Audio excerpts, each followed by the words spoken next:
Hello everyone.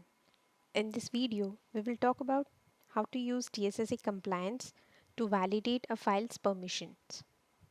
The use case here is I have two Linux servers with different permissions on etc/host file. I want to know which server has 700 permissions set on the etc host file, and the server with 700 permissions on etc host will be compliant. The rest of the servers should be marked as non-compliant. So let's proceed with the demo. I've created a component template. In the part section, I have /etc/hosts file. In the discovery, I want this component template to be used for all the servers where the target OS does not contain Windows. In the compliance section, I have created a rule, file permissions rule, where it checks for the /etc/hosts file if that exists. If yes, then it will check the permissions of the file.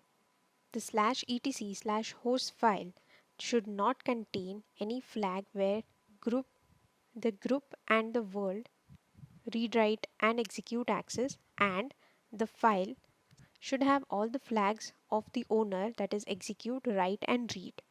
So if these two conditions are true, the server would be marked as compliant, else it would be marked as non-compliant. I have created a compliance job with run auto discovery enabled. In the components, I have given two Linux target servers, Linux target 1 and Linux target 2.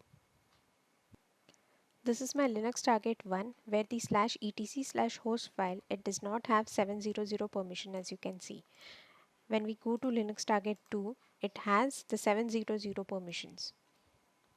So when I run this TSSA compliance job, the output I'm expecting is Linux target 2 should be compliant, whereas the Linux target 1 should be non-compliant. So let's execute the job. Right click on the job, execute, right click, show results.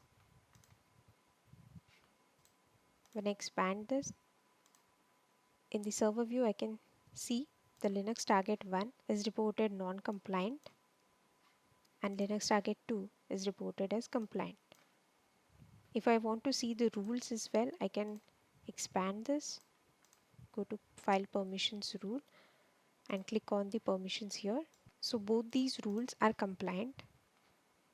If I go to target 1 and check the same rule, I can see that the left hand side value and the right hand side value does not match for both the rules, hence it is marked as non-compliant.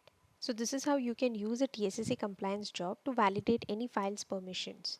Thank you for watching the video.